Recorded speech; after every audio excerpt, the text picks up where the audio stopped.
ವಿಪಕ್ಷಗಳು ಮತ್ತು ಮುಸ್ಲಿಮರ ವಿರೋಧದ ನಡುವೆ ಲೋಕಸಭೆಯಲ್ಲಿ ನಾಳೆ ವಕ್ಫ್ ತಿದ್ದುಪಡಿ ಬಿಲ್ ಮಂಡನೆ ಆಗುತ್ತೆ. ಮಧ್ಯಾಹ್ನ 12:15 ಎಷ್ಟಕ್ಕೂ ವಾಟ್ ಎವರ್ ದ ಟೈಮ್ ಅಲ್ಲಿಗಾಗುತ್ತೆ. ಕೇಂದ್ರ ಮಂತ್ರಿ ಕಿರಣ್ ರಿಜಿಜು ಅದನ್ನು ಮಂಡಿಸ್ತಾರೆ. ಈ ಬಿಲ್ನ ಚರ್ಚೆಗೆಂದು ಎಲ್ಲ ಪಕ್ಷಗಳಿಗೆ ಸೇರಿ 8 ಗಂಟೆಯನ್ನು ಮೀಸಲಿಟ್ಟಿದ್ದಾರೆ. ಅಂದರೆ ಈ 8 ಗಂಟೆಯ ಒಳಗಡೆ ಆಯಾ ಪಕ್ಷಗಳು ಆಯಾಯ ಸದನಗಳಲ್ಲಿ ಈ ಪ್ರಕರಣದಲ್ಲಿ ಲೋಕಸಭೆ ಹೊಂದಿರುವ ಸಂಖ್ಯಾಬಲದ ಆಧಾರದ ಮೇಲೆ ಸಮಯವನ್ನು ಕೊಡ್ತಾರೆ. ಒಂದು ಅರ್ಧ ಗಂಟೆ 15 ನಿಮಿಷ ಈಚಾಚೆ ಇರಬಹುದು. ವಿಧೇಯಕವನ್ನು 598 ಸಂಸದರು ಬೆಂಬಲಿಸಬಹುದು ಎಂಬುದು ಲೆಕ್ಕಾಚಾರ. ನಾಳೆನೇ ವೋಟಿಂಗ್ ನಡೆದರೂ ನಡೀಬಹುದು. 3ನೇ ತಾರೀಕು ಅದಾದಮೇಲೆ ರಾಜ್ಯಸಭೆಗೂ ಹೋಗುತ್ತೆ. ಅದು ಹಾಗಾಗಿ ನಾಳೆ ವೋಟಿಂಗ್ ಆಗ್ಬೋದು, ಆಗಬಾರ್ದು ಅಂತ ಏನಿಲ್ಲ. ಅದು NDA ಸಂಸದರೆಲ್ಲ ಕಡ್ಡಾಯವಾಗಿ ಬರಬೇಕು ಅಂತ ವಿಪ್ ಕೊಟ್ಟಿದ್ದಾರೆ. ಆದರೆ ಈ ಬಿಲ್ ಪಾಸಾಗೋದು ವಿಪಕ್ಷಗಳಿಗೆ ಬೇಕಿಲ್ಲ. ಹಾಗಾಗಿ ಇವತ್ತು ಈ ಬಿಲ್ಲನ್ನು ಹೇಗೆ ಚರ್ಚೆ ಮಾಡೋಣ ಅಂತ ಕರೆದಿದ್ದ business advisory committee BAC meeting ಕೂಡ ಬಂದ ಕೆಲವರು ಕುಂಟು ನೆಪಗಳನ್ನು ಹೇಳಿ ಆ ಸಭೆಯಿಂದ ಹೊರಕ್ಕೆ ಹೋಗಿದ್ದಾರೆ ಎಂಬುದು ಸರ್ಕಾರದ ಆರೋಪ. ಈ ಮಧ್ಯೆ ಬಿಲ್ಲನ್ನು ಬೆಂಬಲಿಸಬೇಕು ನೀವು ಅಂತ ಭಾರತದ ಕ್ಯಾಥೋಲಿಕ್ ಬಿಷಪ್ಗಳ ಮಂಡಳಿ ಮನವಿ ಮಾಡಿದೆ. ಕೇರಳದಲ್ಲಿ ಕ್ಯಾಥೋಲಿಕ್ ಬಿಷಪ್ಗಳ ಮುಖವಾಣಿ ಅವರಾಗಲೇ ಹೇಳಾಗಿತ್ತು. ಅದನ್ನು ಕೇರಳದ ಕ್ಯಾಥೋಲಿಕ್ ಬಿಷಪ್ಗಳ ಮಂಡಳಿ ಈಗಾಗಲೇ ಹೇಳಿದ್ರು. ಈಗ ಭಾರತದ ಕ್ಯಾಥೋಲಿಕ್ ಬಿಷಪ್ಗಳ ಮಂಡಳಿನೇ ಮನವಿ ಮಾಡಿದೆ. ಯಾರಿಗೆ? MPಗಳಿಗೆ. ಮುಖವಾಣಿ, ಚರ್ಚ್ನ ಮುಖವಾಣಿ ದೀಪಿಕಾ ಅಂತ ಅದು ಹೇಳುತ್ತೆ, ಕಾಂಗ್ರೆಸ್ ಮತ್ತು CPIM ಧೋರಣೆನ ಕಟುವಾಗಿ ಟೀಕಿಸ್ತಾ ಇದೆ. ಕೇರಳ MPಗಳಿಗೆ ಹೇಳಿದ್ದಾರೆ ಸಪೋರ್ಟ್ ಮಾಡಿ ನೀವು ಇದನ್ನು ಅಂತ. ಅವರು ಮಾಡಲ್ಲ, ಹೇಳಿದ್ರು ಮಾಡಲ್ಲ. ಏನು ಹೇಳಿದ ತಕ್ಷಣ ಮಾಡಬೇಕು ಅಂತ ಅವ್ರೇನು ದೇವರ? First point. ಎರಡನೇದು ಮಾಡಲ್ಲ, ಹೇಳಿದ್ರೂ ಮಾಡಲ್ಲ ಅಂತಂದ್ರೆ ಏನರ್ಥ? ಅಂದರೆ ಮಾಡದೇ ಇರೋದಕ್ಕೆ ರಾಜಕೀಯ ಕಾರಣಗಳು. ನ್ಯಾಚುರಲಿ ಇವ್ರು ಹೇಳಿದ ತಕ್ಷಣ ಮಾಡಿಬಿಡೋಕ್ಕೆ ಅದೇನು ಅದು ಅವರೇನೋ ಅವರಿಂದ ಆರ್ಡ್ರಿಂದ ಬಂದು ಇವರೇನು ಎಲೆಕ್ಟ್ ಆಗಿದ್ದಾರಾ? ಹಾಗೇನಿಲ್ಲ. ಕಾಂಗ್ರೆಸ್ಸಿನ MPಗಳಿಗೆ ಬೇಕಾಗಿರೋದು ಈಗ ಮುಸ್ಲಿಮರ ಮತ, ಕಾಂಗ್ರೆಸ್ ಪಕ್ಷಕ್ಕೆ ಮತ್ತು ಕಮ್ಯುನಿಸ್ಟರು ಸತ್ತೋಗಿದ್ದಾರೆ ಬಿಡಿ. There is no communist movement ನನ್ನ ಪ್ರಕಾರ. ಅಲ್ಲಿ ಇಲ್ಲಿ ಹಳೆ ಕಾಲದ ಪೊಗರನ್ನು ತೋರಿಸ್ತಾ ಅವತ್ತಿನ ಹವಾ ಬಿಟ್ಕೊಂಡು ಓಡಾಡ್ತಿರೋ ಕಮ್ಯುನಿಸ್ಟ್ ಲೀಡರ್ಗಳಷ್ಟೇ ಇವತ್ತು ದೇಶದಲ್ಲಿ, ಎಕ್ಸೆಪ್ಟ್ ಕೇರಳ. ಎಲ್ಲ ಕಡೆ ಪಂಚರ್ ಮಾಡಾಕೋಗಿದೆ ಇವ್ರನ್ನ. ಭಾಳ ಜಾಸ್ತಿ ಅಂದರೆ ಯಾವುದೋ ಅಮಾಯಕರಾಗಿರೋಂಥ ಕಾರ್ಮಿಕರನ್ನ ಕಟ್ಕೊಂಡು ಯೂನಿಯನ್ ಕಟ್ಕೊಂಡು ಬಾವುಟ ಆರಿಸ್ತಿದ್ದಾರೆ ಅಷ್ಟೇ. ದೇರ್ ಈಸ್ ನೋ ಕಮ್ಯುನಿಸ್ಟ್ ಇಲ್ಲಿ. Politically I am talking. ಬೇರೆ ವಿಚಾರದಲ್ಲಿ ಬೇರೆ ಇರ್ಬೋದು. ಸುಮ್ಮನೆ ಬುರುಡೆ ಬಿಟ್ಕೊಂಡು ಅವತ್ತಿನ ಹವಾ ತೋರಿಸ್ಕೊಂಡು ಓಡಾಡ್ತಿದ್ದಾರೆ ಕೆಲವು ಲೀಡರ್ಗಳು. ಪಕ್ಕದ ಮನೆಯವ್ರ ಕೈಲಿ ವೋಟ್ ಹಾಕಿಸ್ಕೊಳ್ಳೋಕೆ ಯೋಗ್ಯತೆ ಇಲ್ಲದೆ ಇದ್ದವ್ರಲ್ಲ ದೊಡ್ಡ ಕಮ್ಯುನಿಸ್ಟ್ ಲೀಡರ್ ಥರ ಡೆಲ್ಲಿನಲ್ಲಿ ಪೋಸ್ಟ್ ಕೊಡ್ತಾರೆ. ಕಮ್ಯುನಿಸ್ಟ್ ಅಂತೆ. ಕಮ್ಯುನಿಸ್ಟ್ ಯಾವ communist? Except Kerala, I repeat. ಹಾಂ, ಅವ್ರಿಗೆ ಬೇಕಿಲ್ಲ. ಅವ್ರಿಗೆ ಬೇಕಾಗಿರೋದು ಮುಸ್ಲಿಮರ ಓಟು, ಕ್ರೈಸ್ತರು ಓಟ್ ಅಲ್ಲ ಅವ್ರಿಗೆ ಬೇಕಾಗಿರೋದು. ಅವ್ರಿಗೆ ಗೊತ್ತು ಕ್ರೈಸ್ತರು ಜೀತದಾಳುಗಳ ರೀತಿ ತಮಗೆ ಓಟ್ ಹಾಕಬೇಕಾಗತ್ತೆ ಅಂತ ಅವ್ರಿಗೆ ಗೊತ್ತಿದೆ. ಸೋನಿಯಾ ಗಾಂಧಿ ಫ್ಯಾಕ್ಟರ್ನ ಕಾಂಗ್ರೆಸ್ಸು ಅನಿವಾರ್ಯವಾಗಿ ಗತಿ ಇಲ್ಲದೆ ಕಮ್ಯುನಿಸ್ಟರಿಗೆ ಎಲ್ಲರೂ ಒಂದು ಕಡೆ ಜಾಗ ಇರೋ ಕಡೆ ಕ್ರೈಸ್ತರು ಹಾಕಬೇಕಾದ ಅನಿವಾರ್ಯತೆ ಏನಿಲ್ಲ. ಕ್ರೈಸ್ತರು ಬಹು ಪ್ರಧಾನವಾಗಿ ಹಾಕಬೇಕಾಗಿರೋ ರಾಜ್ಯಗಳಲ್ಲಿ ಏನಾದ್ರು ಕಮ್ಯುನಿಸ್ಟ್ ಇದ್ದರೆ ಅಲ್ಲಿ ಹಾಕ್ಬೋದು ಗೆಲ್ಲೋದಾದರೆ. ಪಶ್ಚಿಮ ಬಂಗಾಳದಲ್ಲಿ ಇಲ್ಲ, ಮಮತಾ ಬ್ಯಾನರ್ಜಿಗೆ ಹಾಕ್ಕೋಬೋದು. ಕೇರಳದಲ್ಲಿ ಇಲ್ಲ, ಕಾಂಗ್ರೆಸ್ಗೆ ಹಾಕ್ಕೋಬೋದು. ಸೊ ಕಾಂಗ್ರೆಸ್ಸಿಗರಿಗೇನು ಹಾಕ್ತಾರೆ? ಎಲ್ಲೋಗ್ತಾರೆ ಕ್ರೈಸ್ತರು? ಎಲ್ಲೋಟ್ ಹಾಕ್ತಾರೆ? ರಮೇಶ್ ಜಾರಕಿಹೊಳಿ ಯಾವ ಪಕ್ಷಕ್ಕೆ ಹೋಗ್ಬೇಕಪ್ಪ? ಯಾವ ಪಕ್ಷಕ್ಕೆ ಹೋಗ್ಬೇಕು? ಹಾಗೆ ಇದುವೆ ಕ್ರೈಸ್ತರು ಯಾರಿಗೆ ಓಟ್ ಹಾಕಬೇಕು? BJPಗೆ ಹಾಕಕ್ಕಾಗಲ್ಲ. ನಮಗೆ ಹಾಕ್ತಾರೆ. ಆ ಮನಸ್ಥಿತಿ ಬದಲಾವಣೆ ಆದರೆ ನಂಗೆ ಗೊತ್ತಿಲ್ಲ. ಕ್ರೈಸ್ತರಿಗೂ ಬಹುಸಂಖ್ಯಾತ ಹಿಂದೂಗಳಿಗೂ ಇರುವಂತಹ ಸಮಸ್ಯೆ ಏನು? ಕನ್ವರ್ಷನ್ ಒಂದೇ. The biggest problem between the two communities is only conversion.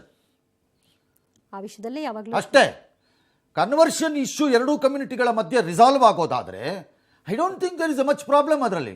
ಹಾಗೆ ನೋಡಿದ್ರೆ ಪ್ರಪಂಚದಲ್ಲಿ ಕ್ರೈಸ್ತ ಮತ್ತು ಮುಸ್ಲಿಮರ ವಿರುದ್ಧ ನಡೀತಿರೋದು ಯುದ್ಧ. ಹಿಂದೂ ಕ್ರೈಸ್ತರಲ್ಲ ಹಾಗೆ ನೋಡಿದ್ರೆ. ಹಾಗಾಗಿ ಕ್ರೈಸ್ತರು ಓಟ್ ಹಾಕ್ತಾರೆ ಅಂತ ಅವ್ರಿಗೆ ಗೊತ್ತಿದೆ. ಕಾಂಗ್ರೆಸ್ಗೆ ಜೀತದ ಥರ ಹಾಕ್ತಾರೆ. ಅವ್ರು ಸದ್ಯಕ್ಕೆ ಇನ್ನೂ BJPಗೆ ಹಾಕೋ ಮೂಡಿಗೆ ಹೋಗಿಲ್ಲ. ಹಾಗಾಗಿ ಅವ್ರು ಹೇಳ್ಕೊಳ್ಳಿ, ಅತ್ಲ ಕಡೆ ನಾಳೆ ಮ್ಯಾನೇಜ್ ಮಾಡ್ಕೊಂಡ್ರಾಯ್ತು. ಸೋನಿಯಾ ಗಾಂಧಿ ಮೇಡಮ್ದು ಫೋಟೋ 2 ಸರಿ ಎಕ್ಸ್ಟ್ರಾ ತೋರಿಸ್ಬಿಟ್ರಾಯ್ತು ಅಂದ್ಬಿಟ್ಟು ಬರ್ತಾರೆ ಅಂದ್ಬಿಟ್ಟು ವೋಟ್ ಹಾಕಲ್ಲ. ನೋಡ್ತಾ ಇರಿ ಬೇಕಾರೆ. ಲೋಕಸಭೆಯ ಸದಸ್ಯ ಬಲ 543 ಎಲ್ಲ ಅವನಿಗೂ ಗೊತ್ತು. ಅನುಮೋದನೆಗೆ 272 ಬೇಕು, ಅದು ನಮಗೆ ಗೊತ್ತು. 272 ಬೇಕು ಅಂತೇನಿಲ್ಲ, ಸದನದಲ್ಲಿ ಹಾಜರಿರಬೇಕು, ಅದರಲ್ಲಿ ಮೆಜಾರಿಟಿ ಬರಬೇಕು. 272 ಬೇಕು ಅಂತ ಏನಿಲ್ಲ, ಸದನದಲ್ಲಿ ಹಾಜರಿದ್ದದರಲ್ಲಿ ಮೆಜಾರಿಟಿ ಇರಬೇಕು. NDA ಸಂಖ್ಯೆ 298, ಇಂಡಿ ಕೂಟದ ಬಲ 233, ತಟಸ್ಥರು ಒಂದು 11 ಜನ ಇದ್ದಾರೆ. ಆ ತಟಸ್ಥರಾಗೇ ಇರಬೇಕು ಅಂತೇನಿಲ್ಲ.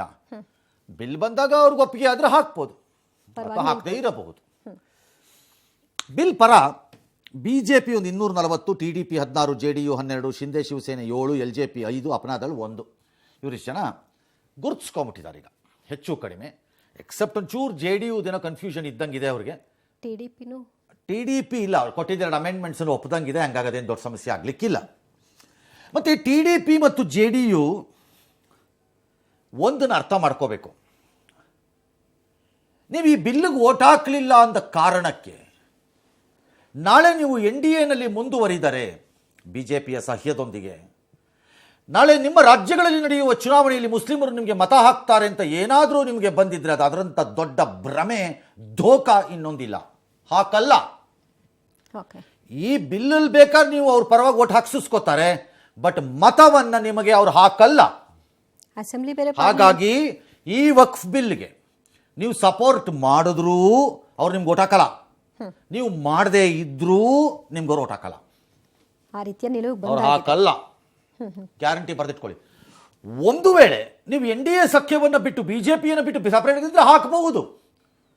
ಯಾಕಂದರೆ ಈ ದೇಶದ ಸೆಕ್ಯುಲರ್ ಅಂದರೆ ಅದೇನೆ. BJP ಜೊತೆ ಇದ್ದಾಗ ಮಾತ್ರ ಅವನು ಸೆಕ್ಯುಲರ್ ಅಲ್ಲ. ಹೊರಗಡೆ ಬಂದ ತಕ್ಷಣವೇ ಅವನ ರಕ್ತವೆಲ್ಲ ಬದಲಾಗಿ ನೀಲಿಯಾಗಿ ಬಿಡುತ್ತೆ ರಕ್ತ.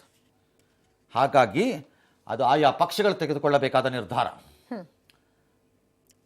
ಹೌದು, ಅನುಮಾನ. ಬಿಲ್ ವಿರುದ್ಧ Congress 99, LP 37, TMC 29, DMK 22, AIMM 1. ಅವ್ರು ಮಾಡೋ ಸದ್ದು ನೋಡ್ಬಿಟ್ರೆ ಆ AIMIIIIIMMA ಪಕ್ಷ ಎ ಇಂದ ಜಡ್ವರೆಗೆ ಅವ್ರು ಮಾತಾಡೋದು, ಅವ್ನು ಆಡೋ ಸ್ಟೈಲು, ಅವ್ರು ಕೊಡೋ ಪೊಗರು, ಆ ಪೋಸ್ಗಳು, ಅಬಾಬಾಬಾಬಾಬಾ ನೋಡ್ಬಿಡ್ಬೇಕು. ಏನು ಭಾರತ ನಡುಗೋಗ್ಬಿಡ್ಬೇಕು ಮಾತು ಕೇಳಿಬಿಟ್ರೆ. ಇಂಥ ಪೋಖ್ರಿಗಳು ಮತ್ತು ಚಾದ್ರ ಹೊದ್ಕೊಂಡು ಹುಲಿ ಅಂತ ಬರೋ ಗಿರಾಕಿಗಳು ಹೆದ್ರೆ ಹಿಂಗಾಗಿರೋದು ಇಲ್ಲಿವರೆಗೆ. ಇವತ್ತು ಹುಲಿ ವೇಷಧಾರಿಗಳಿವೆಲ್ಲ, ಏನು ಮುಸ್ಲಿಮ್ಸೇ ಇಲ್ಲ ಅವನ ಜೊತೆ.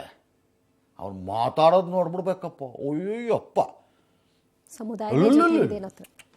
NCP 8, ಶರದ್ ಪವಾರ್ದು ಪಕ್ಷ. ಅದು NCPಗೂ ಕಾದಿದೆ ಒಂದು ದಿನ ನಾಮಾವಶೇಷ ಆಗೋವರೆಗೂ ಅವರು ಬಿಡಲ್ಲ.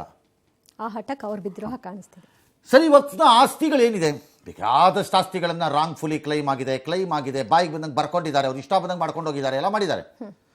ಬಿಜಾನಿಲಿ ಕೊಟ್ಟಿದ್ದಾರೆ. ದರ್ಗಾಗಳು 33,000, ಅಂಗಡಿ 1 ಲಕ್ಷದ ಚಿಲ್ಲರೆ, ಈದ್ಗಾ ಮೈದಾನ ಒಂದು 9,000, ಮಸೀದಿ ಒಂದು 1,17,000, ಶಾಲೆಗಳೊಂದು 2,000, ಕೊಳಗಳೊಂದು 3,000, 3,800, ಮದ್ರಾಸ ಒಂದು 13,000, ಮನೆ ಒಂದು 89,000, ಸ್ಮಶಾನ ಒಂದು 1,49,000, ಜಮೀನು 1,40,108 ಪ್ರಾಪರ್ಟಿಗಳು, ಎಕರೆ ಎಷ್ಟೋ. ಯಾಕಿರಬೇಕು ಇವ್ರಿಗೆ? Why? What is special of them? ಏನವ್ರ ಸ್ಪೆಷಾಲಿಟಿ? ಭಾರತಕ್ಕೆ ದಾಳಿ ರೂಪದಲ್ಲಿ ಬಂದವರು ಈ ರೀತಿಯ ಆಸ್ತಿಗಳನ್ನು ಹೋಲ್ಡ್ ಮಾಡೋ ಸ್ಪೆಷಾಲಿಟಿ ಯಾಕೆ ಬರಬೇಕು? ಸಿಕ್ ಕಡೆಗಳಲ್ಲಿ ಮೂಲ ಆದಿವಾಸಿ ಜಾರ್ಖಂಡ್ನಲ್ಲೋ, ಛತ್ತೀಸ್ಗಢದಲ್ಲೋ, ಕರ್ನಾಟಕದ HD ಕೋಟೆನಲ್ಲೋ, ಚಾಮರಾಜನಗರದಲ್ಲೋ ಮೂಲ ಆದಿವಾಸಿಗಳಿಗೆ ಈ ಜಮೀನು ಬಂದಿದ್ದಿದ್ರೆ ನನಗೆ ಹಕ್ಕಿದೆ ಈ ಜಮೀನಿನಲ್ಲಿ. ಎಲ್ಲಿಂದಲೋ ದಾಳಿಗೆ ಬಂದವನು ವಕ್ಫ್ ಹೆಸರಿನಲ್ಲಿ ಆಸ್ತಿಗಳನ್ನು ಹೋಲ್ಡ್ ಮಾಡ್ತಾರೆ ಅಂದ್ರೆ ಅರ್ಥ ಏನು? ಕಾಮನ್ ಸೆನ್ಸ್ ಬೇಡ ಒಂದು ದೇಶಕ್ಕೆ? This is wrong. Number 2, why I am so strong on this opinion ಅಂತ ಹೇಳ್ತೀನಿ. ಇದನ್ನು ಬೇಕಾರೆ ನನಗೆ ವಕ್ಫು ಮುಸ್ಲಿಮರದಲ್ಲ ಇದು ವಿಚಾರ. ಈ ವಕ್ಫ್ ಎಂಬ ಮಹಾಸಂಸ್ಥೆ ಮುಸ್ಲಿಮರಿಗೆ ಏನು ಮಾಡಿದೆ? ಕೊಡಿ ಪಟ್ಟಿ ಯಾವನಾರಿದ್ರೆ ಒಬ್ಬ ಮುಸ್ಲಿಂ ಲೀಡರ್ ಮುಂದಕ್ಕೆ ಬರಲ್ಲ. ಯಾಕೆ ಹೇಳಿ? ಎಲ್ಲ ಮುಸ್ಲಿಂ ಲೀಡರ್ಗಳು ತಿಂದು ತೇಗಿ ತಮ್ಮ ಜೀವನವನ್ನು ಕಟ್ಟಿಕೊಂಡು ಸಿರಿವಂತಿಕೆಯಲ್ಲಿ ಮೆರೆದು ಬಡ ಮುಸ್ಲಿಮರನ್ನ ಮಜಾ ಮಾಡಿಕೊಂಡು ಅವ್ರನ್ನ ಅನುಭವಿಸುತ್ತಿರೋ, ಅವ್ರನ್ನ ಬಳಸ್ಕೊಂಡು ಎಂಜಾಯ್ ಮಾಡಿ ಚೆನ್ನಾಗಿ ಜೀವನ ಸಾಧಿಸಿರುವಂಥದ್ದೆಲ್ಲ ಮುಸ್ಲಿಂ ಲೀಡರ್ಗಳು ವಕ್ಫ್ ಪ್ರಾಪರ್ಟಿಗಳಲ್ಲೇ. ಅವ್ರದ್ದೇ ಇದು. ಜಿನ್ನ ಸಂತತಿಯ ಲೀಡರ್ಗಳು ಇವರೆಲ್ಲ. ಅದನ್ನ ಅರ್ಥ ಮಾಡ್ಕೊಳ್ಳದೆ ಇರೋ ಮುಗ್ಧ ಮುಸ್ಲಿಮರ ಕೆಳಗಡೆ ಅವಿರೋಧ ಯಾಕೆ ಮಾಡ್ತಾರೆ? ಏನಾಗಿದೆ ಮುಸ್ಲಿಮರಿಗೆ ವಕ್ಫ್ ಪ್ರಾಪರ್ಟಿನಲ್ಲಿ? ನೆಟ್ಗೆ 16 ಮಕ್ಕಳಿಗೆ ಎಜುಕೇಶನ್ ಕೊಡೋಕ್ಕಾಗಿಲ್ಲ. ನೆಟ್ಗೆ ನಿಮ್ಮ ಕೈಯಲ್ಲಿ 100 ಮಕ್ಕಳನ್ನ ವಿಜ್ಞಾನಿಗಳ ತಯಾರಿ ಮಾಡೋಕ್ಕಾಗಿಲ್ಲ. 1000 ಮಕ್ಕಳನ್ನ ಉದ್ಯಮಿಗಳ ತಯಾರಿ ಮಾಡೋಕ್ಕಾಗಿಲ್ಲ. ಎಕ್ಸೆಪ್ಟ್ ಟ್ರೆಡಿಷನಲ್ ಉದ್ಯಮಗಳನ್ನು ಬಿಟ್ಟು. ಪಾಪ ಅವರವರೇ ಮಾಡ್ಕೊಳ್ಳೋ ಟ್ರೆಡಿಷನಲ್ ಉದ್ಯಮ. ವಕ್ಫ್ ಅಂತೆ, ವಕ್ಫ್ most bogus organisation and institution which has misused the goodness of the Muslims. ಇದನ್ನು ಅನುಭವಿಸ್ತಾ ಇರೋರು ಬೇರೆಯವರು ಅನ್ನೋದು ಅರಿವಿಗೂ ಬರಲ್ಲ. That is the problem of this Muslim community ನಮ್ಮ ದೇಶದಲ್ಲಿ. ಉದ್ವೇಗಕ್ಕೆ ಒಳಗಾಗಿ ಕೈಗೆ ಸಿಕ್ಕಿದ್ದನ್ನು ಹಿಡ್ಕೊಂಡು ಹೊರಟು ಬಿಡ್ತಾರೆ. ಅವನು ಯಾವನ ಬಂದು ಕಟ್ಟದ ಅಂತ ಕಟ್ಟಿಸ್ಕೊಂಡ್ಬಿಟ್ಟು ಯಾಕೆ ಅಂತಲೂ ಯೋಚನೆ ಮಾಡಲ್ಲ. ಮುಸ್ಲಿಮರಿಗೆ ಹಿಂದೂಗಳು ವಿರೋಧಿಗಳಾಗಬೇಕಾದ ಅವಶ್ಯಕತೆನೇ ಇಲ್ಲ ನನ್ನ ಪ್ರಕಾರದಲ್ಲಿ. ಮುಸ್ಲಿಮರಿಗೆ ಮುಸ್ಲಿಂ ಲೀಡರ್ಗಳೇ ಸಾಕು ಮುಳುಗ್ಸಕ್ಕವ್ರನ್ನ. ಎಸ್, ಇನ್ನು ರಾಜ್ಯದ ಜನರು ಬದುಕು ಭಾರವಾಗ್ತಾ ಇದೆ. ಕಾರಣ ಹಾಲು, ವಿದ್ಯುತ್, ಟೋಲ್ ಎಲ್ಲ ಜಾಸ್ತಿ ಆಯ್ತಲ್ಲ. ಈಗ ಮತ್ತೊಂದು ಶಾಕ್ ಕೊಡ್ತಾ ಇದ್ದಾರೆ. ಡೀಸೆಲ್ ಮೇಲಿನ ಮಾರಾಟ ತೆರಿಗೆಯನ್ನು ಹೆಚ್ಚಿಸಿದೆ. ಈವರೆಗೂ 18.44ರಷ್ಟಿದ್ದ ಮಾರಾಟ ತೆರಿಗೆಯನ್ನು ,21.17%ಗೆ ಹೆಚ್ಚಿಸಲಾಗಿದೆ. ಡೀಸೆಲ್ ಬೆಲೆಯಲ್ಲಿ ಕನಿಷ್ಠ ₹2 ಹೆಚ್ಚಾಗುತ್ತೆ. ಹೊಸ ದರ ಇಂದು ಮಧ್ಯರಾತ್ರಿಯಿಂದಲೇ ಜಾರಿಯಾಗುತ್ತೆ ಅಂತ ಹೇಳಿದ್ದಾರೆ. ಕಳೆದ ವರ್ಷ ಜೂನ್ ತಿಂಗಳಿನಲ್ಲಿ ಡೀಸೆಲ್, ಪೆಟ್ರೋಲ್ ಮೇಲೆ ರಾಜ್ಯ ಸರ್ಕಾರ ₹3 ಸೆಸ್ಸನ್ನು ಹೆಚ್ಚಳ ಮಾಡಿತ್ತು. ಇನ್ನು ಬೆಲೆ ಏರಿಕೆಗೆ ಜನಸಾಮಾನ್ಯರು ಆಕ್ರೋಶವನ್ನು ವ್ಯಕ್ತಪಡಿಸಿದ್ದಾರೆ. ರಾಜ್ಯ ಸರ್ಕಾರದ ಮೇಲೆ ವಿಪಕ್ಷಗಳು, ಕೇಂದ್ರದ ಮೇಲೆ ರಾಜ್ಯ ಸರ್ಕಾರ ಮುಗಿಬಿದ್ದಿದೆ. ಪರಸ್ಪರ ಕೆಸರೆಚಾಟವೂ ಕೂಡ ನಡೆದಿದೆ. ನಾಳೆ ವಿಪಕ್ಷ ಬಿಜೆಪಿ ರಾಜ್ಯಾದ್ಯಂತ ಪ್ರತಿಭಟನೆ ನಡೆಸುತ್ತೆ. ರಾಜ್ಯ ಸರ್ಕಾರ ದಿನಕ್ಕೊಂದು ಸುಳ್ಳು ಹೇಳಿ ತಿಂಗಳಿಗೊಂದು ದರ ಏರಿಕೆ ಮಾಡ್ತಾ ಇದೆ ಅಂತ ಕೇಂದ್ರ ಸಚಿವ ಕುಮಾರಸ್ವಾಮಿ ಕಿಡಿಕಾರಿದ್ದಾರೆ. ಬೆಲೆ ಏರಿಕೆಯನ್ನು ಸಚಿವರು ಸಮರ್ಥಿಸಿದ್ದಾರೆ. ಅಯ್ಯೋ, ನಿಮ್ಮ ಮನೆ ಹಾಳಾಗಿ ಹೋಗಲಿ. ಯಾಕೆ ಸರ್? ಅವ್ರ ಮೇಲೆ ಇವ್ರ ಮೇಲೆ ಅವ್ರು ಗೂಬೆ ಕೂಸ್ಕೊಂಡು ಕೂತಿದ್ದಾರೆ ಸರ್ ಈ ವಿಷಯದಲ್ಲಿ.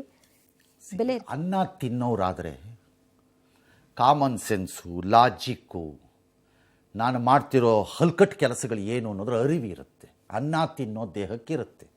ಅನ್ನ ತಿಂದೇ ಇರೋ ದೇಹಕ್ಕೆ ಯಾಕಿರುತ್ತೆ? ಅದಕ್ಕೆ ಒಕ್ಕೊಂಬಿಟ್ಟಿರ್ತಾರೆ ಅಷ್ಟೆ. ಯಾವುದೋ ಅರಿವಾಗಲ್ಲ ಅಷ್ಟೇ. ಹೇಸಿಗೆ ತಿಂದ ಮೇಲೆ ಬ್ರೈನ್ ಏನು ಥರ ಕೆಲಸ ಮಾಡುತ್ತೆ? ಅದೇ ಥರ ಹೇಸಿಗೆ ಟೈಪೇ ಕೆಲಸ ಮಾಡುತ್ತೆ. ಹೊಸದಾಗಿ ಹುಲಿಗೆ ಮಾಂಸವನ್ನು ಕೊಟ್ಟು ಪ್ರಾಕ್ಟೀಸ್ ಮಾಡಿದಾಗ ಅದು ಮಾಂಸನೇ ತಿನ್ನಬೇಕು. ವೆಜಿಟೇರಿಯನ್ ಒಬ್ಬ ಸೊಪ್ಪು ತರಕಾರಿ ತಿನ್ಕೊಂಡು ಬಿದ್ದವ್ರಿಗೆ ಸರ್ಕು ತರಕಾರಿನೇ ಕೊಡ್ಬೇಕಪ್ಪ. ಅವ್ನ ಬ್ರೈನು ಹಂಗೆ ಕೆಲಸ ಮಾಡ್ಬೇಕಪ್ಪ. ಹೇಸಿಗೆ ತಿನ್ನೋ ಗಿರಾಕಿಗಳಿಗೆ ಬ್ರೈನ್ ಇನ್ನು ಹೆಂಗೆ ಕೆಲಸ ಮಾಡುತ್ತೆ ಹೇಳಿ? ಜನರ ಚಿಂತನೆನೇ ಅಲ್ಲ. ಅದು ಮಾಡೋದು ಎರಡೇ, ಸ್ವಾರ್ಥ, ತಿನ್ನು ಇನ್ನಷ್ಟು ಹೇಸಿಗೆ ಮತ್ತು ಸುಳ್ಳನ್ನು ಹೇಳು ಜನರ ಹೆಸರಿನಲ್ಲಿ. ಬೇಗ ಈ ರಾಜ್ಯ ಸರ್ಕಾರನೂ ಅಷ್ಟೇ. ಜೂನ್ನಲ್ಲಿ ಜಾಸ್ತಿ ಮಾಡಿ ಮತ್ತೆ ಮಾಡ್ತಿದ್ದಿರಲ್ಲ. ಯಾತಕ್ಕೆ? ಒಂದು ಹಾಳಾಗಿ ಹೋಗಲಿ ನಿಮ್ಮ ಮನೆಗಳು ಎಲ್ಲವೂ. ಶಾಪ ಅದು ರಾಜ್ಯದ ಜನರದ್ದು, ನಿಮ್ಮ ಮನೆಗಳು ಹಾಳಾಗಬೇಕು ಅಂತ. ಒಂದು ಹೇಳಿಬಿಡಿ ರಾಜ್ಯದ ಜನರ ಮುಂದೆ ಹೋಗಲಿ. ಆ ದರಿದ್ರ ಒಂದನ್ನು ಮಾಡಿದ್ರಲ್ಲ, ಗ್ಯಾರಂಟಿ ಅನ್ನೋ ದರಿದ್ರನ ಒಂದು ಮಾಡಿದ್ರಲ್ಲ, ಆ ದರಿದ್ರಕ್ಕೆ ಎಷ್ಟು ದುಡ್ಡು ಬೇಕು ನಿಮಗೆ ಸಂಗ್ರಹ ಮಾಡೋದು ಅನ್ನೋದನ್ನು ಒಂದು ಹೇಳಿಬಿಡಿ. ಅಲ್ಲಿವರೆಗೂ ಹಾಕ್ಕೊಂಬಿಡಿ, ಹಾಳಾಗಿ ಹೋಗಲಿ. ಅದಕ್ಕೋಸ್ಕರ ಅಲ್ಲ ಅಂತ ಹೇಳ್ತಾರೆ. ಅಲ್ಲ ಅಂತಂದ್ರೆ ಕೇಳೋನು ಯಾನ್ರಿ? ಅದೇ ಹೇಸಿಗೆ ತಿನ್ನೋ ನಾಲಿಗೆ ಇನ್ನೇನು ಹೇಳುತ್ತೆ ಮತ್ತೆ ಸುಳ್ಳು ಹೇಳದೆ? ಅದನ್ನು ಹೇಳಿಬಿಡಿ, ಮಾಡ್ಕೊಂಬಿಡಿ. ಅದನ್ನ ಇದಕ್ಕೋಸ್ಕರ ಸಂಗ್ರಹ ಮಾಡಿ. ಸುಮ್ಮನೆ ಯಾಕೆ ಪ್ರಾಣ ತಿಂತೀರಿ ದಿನ ಬೆಳಗಾದ್ರೆ? ಥೂ, ಮಾನ ಮರ್ಯಾದೆ ನಾಚಿಕೆ ಇಲ್ಲದೆ ಇರೋ ಸರ್ಕಾರ. ನೀವಿದ್ರೆಷ್ಟು ಸತ್ತರೆಷ್ಟು. ₹91 ಆಗುತ್ತೆ ಡೀಸೆಲ್ ಬೆಲೆ. ಮಾರಾಟ ತೆರಿಗೆ 21%ಗೆ ಎತ್ತಿದ್ದಾರೆ. ಮಾತಿದ್ರೆ ಕೇಂದ್ರ ಸರ್ಕಾರ ಮಾಡಿದೆ. ಎಲ್ಲದಕ್ಕೂ ಕೇಂದ್ರ ಸರ್ಕಾರ. ವಿದ್ಯುತ್ ಯಾಕಪ್ಪ ಆಯ್ತು? ಕೇಂದ್ರ ಸರ್ಕಾರ. ನೀರಿಗೆ ಯಾಕಪ್ಪ ಆಯ್ತು? ಕೇಂದ್ರ ಸರ್ಕಾರ. ಮೆಟ್ರೋಗೆ ಯಾಕಪ್ಪ ಆಯ್ತು? ಕೇಂದ್ರ ಸರ್ಕಾರ. ಅಲ್ಲಪ್ಪ ಅವ್ರು ಕಾಗದ, ಕೇಂದ್ರ ಸರ್ಕಾರ. ನಾವು ನೀನೇ ಕಾಗದ ಬರ್ದಿದ್ದೀವಿ ಅಂತ ಇಲ್ಲ, ಕೇಂದ್ರ ಸರ್ಕಾರ. ಹೇಳಿದ್ರಾಯ್ತು. ಕೇಂದ್ರ ಸರ್ಕಾರ. ಏನು ಕೇಂದ್ರ? ಪಾಣಿ ಇದು ತಗೊಳ್ಳೋದು ಅದು ದುಡ್ಡು ಜಾಸ್ತಿ ಮಾಡಿದ್ರೆ ಅದು ಕೇಂದ್ರ ಸರ್ಕಾರ. ಸ್ಟ್ಯಾಂಪ್ ಡ್ಯೂಟಿಗೆ ಅದು ಕೇಂದ್ರ ಸರ್ಕಾರ. ಹಾಲ್ದು 2 ಸರಿ ಇದು ಮಾಡಿ ಅದು ಕೇಂದ್ರ ಸರ್ಕಾರ. ಯಾಕಪ್ಪ? ಅದು ಹಸುನೇ ಕೇಂದ್ರ ಸರ್ಕಾರ. ಹೇಗೆ ಅನ್ನೋದು ಮಾತ್ರ ಹೇಳಲ್ಲ. ಹೆಂಗ್ ಸರ್ ಕೇಂದ್ರ? ಅದು ಇಲಾತಿ ಹಸು ಪಾರಿನ್ನು, ಹಂಗಾಗಿ ಅದು ಕೇಂದ್ರ ಸರ್ಕಾರ. ನಿಮ್ಮ ಸರ್ಕಾರ, ನಿಮ್ಮ ಲೀಡರ್ಶಿಪ್ಗಳಿಗೆ ಇಷ್ಟು ಬೆಂಕಿ ಹಾಕಬೇಕು ನನ್ನ ಪ್ರಕಾರದಲ್ಲಿ. ಇನ್ನೂ ಜನ ಸುಮ್ಮನಿದ್ದೀರಲ್ಲ.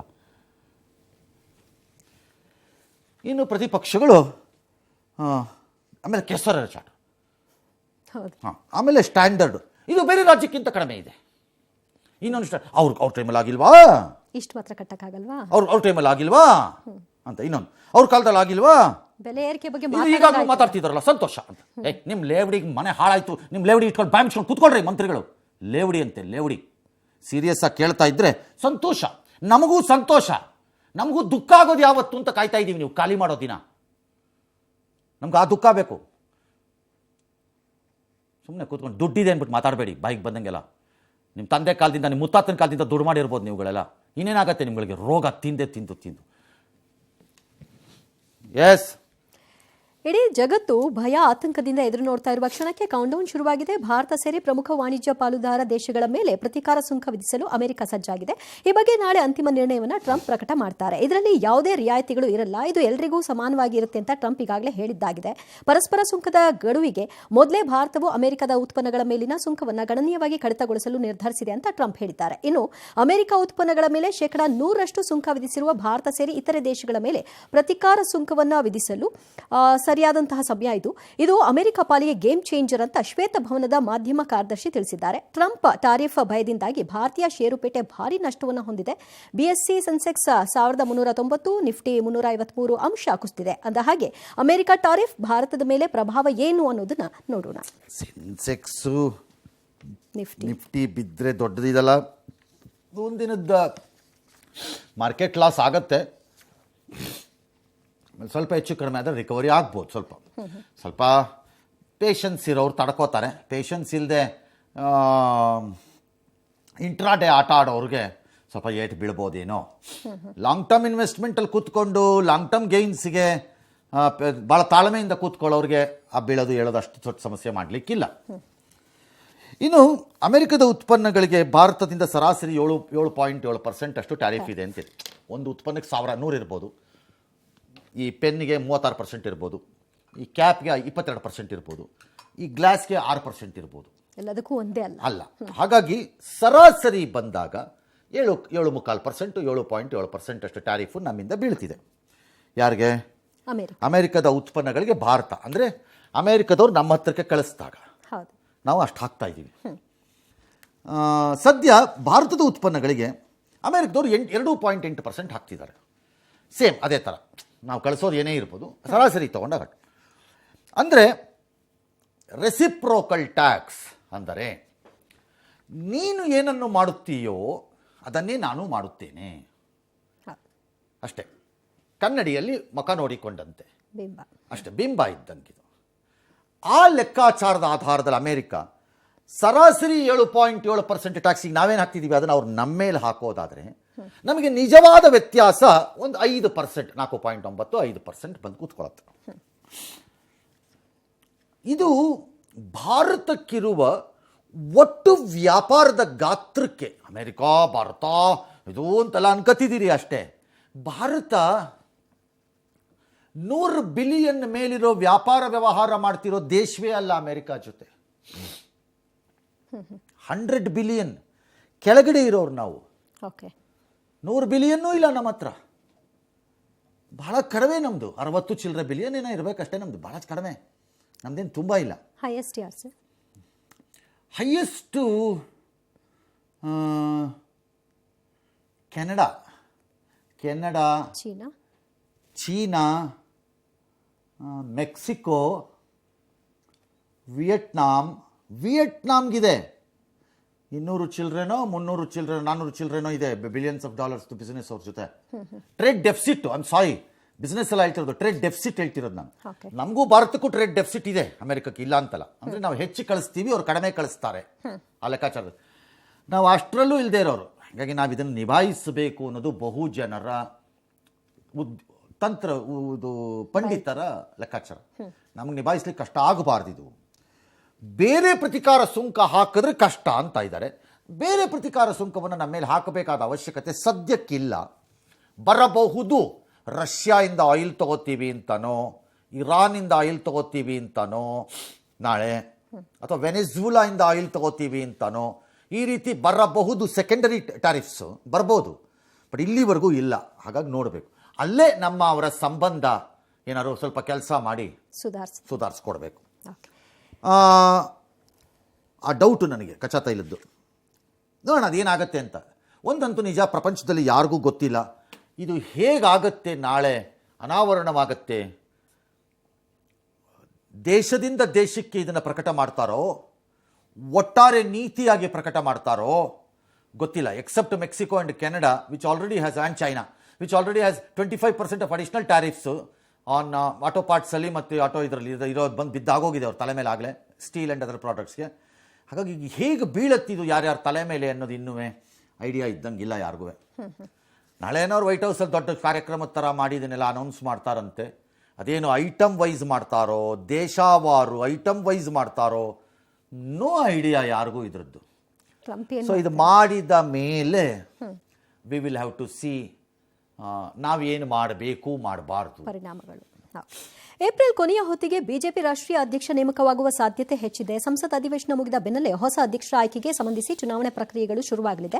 ಮುಂದಿನ ಒಂದು ವಾರದಲ್ಲಿ ಕರ್ನಾಟಕ, ತಮಿಳುನಾಡು, ಪಶ್ಚಿಮ ಬಂಗಾಳ ಸೇರಿ 19 ರಾಜ್ಯಗಳಿಗೆ ಬಿಜೆಪಿ ಹೊಸ ಅಧ್ಯಕ್ಷರನ್ನ ಘೋಷಿಸುವ ಸಂಭವ ಇದೆ. ಕರ್ನಾಟಕದಲ್ಲಿ ಬಹುತೇಕ ವಿಜೇಂದ್ರ ಅವರನ್ನೇ ಕಂಟಿನ್ಯೂ ಮಾಡುವ ಸಾಧ್ಯತೆ. ಆದರೆ ನೆರೆಯ ತಮಿಳುನಾಡು ಘಟಕದ ಅಧ್ಯಕ್ಷ ಅಣ್ಣಾಮಲೈ ಬದಲು ತಮಿಳ್ಸಾಯಿ ಸೌಂದರರಾಜನ್ ಅವರನ್ನ ಮಾಡಬಹುದು ಅಥವಾ ಮುರುಗನ್ರನ್ನ ನೇಮಕ ಮಾಡಬಹುದು ಅನ್ನುವಂಥ ಕ್ಯಾಲ್ಕುಲೇಷನ್ ಇದೆ.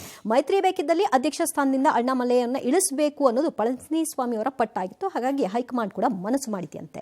ಈ ಮುರುಗನ್ನು ತಮಿಳುಸಾಯಿ ಸೌಂದರ್ಯರಾಜನ್ ಇಬ್ರು ಆಗಿದ್ದವರೇ ಹಿಂದೆ, ಏನು ಹೊಸ ಪೇಸ್ಗಳೇನಲ್ಲ ಅವು.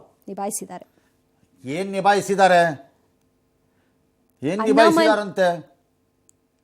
ತಮಿಳುನಾಡಿನಲ್ಲಿ ಭಾರತೀಯ ಜನತಾ ಪಕ್ಷಕ್ಕೆ ಉಸಿರು ಎಂಬುವುದನ್ನು ಯಾರಾದರೂ ಇತ್ತೀಚಿನ ವರ್ಷದ ರಾಜಕೀಯ ಇದರಲ್ಲಿ ತುಂಬಿದ್ರೆ ಅದು ಅಣ್ಣಾಮಲೈಯೇ, ಡೌಟ್ ಇಲ್ಲ, ಅದರಲ್ಲಿ ಅನುಮಾನ ಇಲ್ಲ. ಲೋಕಸಭಾ ಗೆಲ್ಲದೆ ಇರ್ಬೋದು, ಅಸೆಂಬ್ಲಿಯಲ್ಲಿ ಗೆದ್ದಿದ್ದಾರೆ, 10% ವೋಟ್ ಪರ್ಸೆಂಟೇಜಿಗೆ ಬಂದಿದ್ದಾರೆ, ಕನ್ವರ್ಷನ್ ಆಗದೆ ಇರ್ಬೋದು. 10% ಜೋಕ್ ಅಲ್ಲ ಓಟು, 3.5-4% ಇಂದ. ಈ ಹಿಂದೆ ಇದ್ದ ಲೀಡರ್ಗಳು ಎಲ್ಲರೂ ಬರೀ ಬುರ್ರ ಬಿಟ್ಕೊಂಡು ಓಡಾಡಿದ್ದಾರೆ ಅಷ್ಟೇ, ಒಬ್ರಿಗೂ ಓಟ್ ತರಕ. ಈ brought some new enthusiasm into BJP politics of Tamil Nadu. ಅದನ್ನ ಬಿಜೆಪಿ ಅರ್ಥ ಮಾಡ್ಕೊಳ್ಳುತ್ತೆ ಅಂತ ಅನ್ಕೊಂಡು ಈಗ ADMK ಜೊತೆ ಹೊಂದಾಣಿಕೆ ಮಾಡ್ಕೊಳ್ಳೋ ಪರಿಸ್ಥಿತಿಯಿಂದಾಗಿ ಅದರ ಜೊತೆ ಚೆನ್ನಾಗಿಲ್ಲದಿರುವಂಥ ಅಣ್ಣಾಮಲೈನ ಬದಲಾಯಿಸ್ಕೋಬೇಕಾದ ಅನಿವಾರ್ಯತೆ ಅವ್ರಿಗೆ ಬಂದಿದೆ. ಅವ್ರಿಗೆ ಅದ್ರಲ್ಲಿ ಬೇರೆ ದಾರಿ ಇಲ್ಲ. ಅದು ರಾಜಕೀಯದ ಭಾಗ. ಅವನ್ನ ಬೇರೆ ಎಲ್ಲ ಬಳಸ್ಕೋಬೋದು. ಬಿಜೆಪಿಗೆ ಅದರದ್ದು ವ್ಯಾಲ್ಯೂ ಗೊತ್ತಿದ್ರೆ ಬಳಸ್ಕೋತಾರೆ. ಇಲ್ದಿದ್ರೆ ಬಿಜೆಪಿನಲ್ಲಿ ಕೆಲವು ಸರಿ ವಿಪರೀತ ಬುದ್ಧಿವಂತರಿದ್ದಾರೆ. ಕರ್ನಾಟಕದ ನೋಡ್ಲಿಲ್ವಾ? ಗ್ಯಾಂಗ್ರೀನ್ ಬಂತು, ಕಾಲಲ್ಲಿ ಕಾಣಿಸ್ತು, ಜನ ಹೇಳಿದ್ರು ಸರ್ ಅಂಗುಷ್ಟದಲ್ಲಿ ಗ್ಯಾಂಗ್ರೀನ್ ಬರ್ತಾ ಇದೆ ಕರ್ನಾಟಕದಲ್ಲಿ ಪಾರ್ಟಿಗೆ. ಹೌದಾ? ಅಂಗುಷ್ಟದಲ್ಲ, ಎಲ್ಲ ಮಾಡ್ತೀವಿ ನಾವು, ನಮ್ಮ ಹತ್ರ ಎಲ್ಲ ಮದ್ದಿದೆ, ಎಲ್ಲ ಮಾಡೋಣ ಅಂದರು. ಪಾದಕ್ಕೆ ಬಂತು ಸರ್, ಪಾದಕ್ಕೆ ಬಂದ್ಬಿಡ್ತಾ ಇದೆ ಸರ್. ಹೌದಾ? ಅದೆಲ್ಲ ಮುಲಾಮ್ ನಮ್ಮ ಹತ್ರ ಇದೆ, ನಾವು ನೋಡ್ಕೋತೀವಿ, ಎಲ್ಲ ಮುಲಾಮ್ ಇದೆ. ಅಂದ್ಬಿಟ್ರೆ ಆಗೋಯ್ತು, ಎಲ್ಲ ಒಂಥರ ಎದುರಾಗ್ಬಿಡ್ತಾರೆ ಆ ಟೈಪು ಅಂತ ಬಿಟ್ರು. ರೈಲ್ನ ಮಂಡಿಗೆ ಬಂತು, ಕಾಲೇ ಕತ್ತರಿಸೋ ಟೈಮಿಗೆ ಬಂತು. ಆಗ ಅಲ್ಲಿ ಕಾಲೇ ಹೋಗ್ಬಿಡುತ್ತಾ, ಒಂದು ನಿಮಿಷ ಬಂದ್ವಿ ಇರಿ ಅಂದ್ಬಿಟ್ಟು ಪಾಪ ಬಂದರು. ಇದು ಘನಂದಾರಿ ಬಿಜೆಪಿ ಎಂಬ ಕೇಂದ್ರ ಪಕ್ಷ.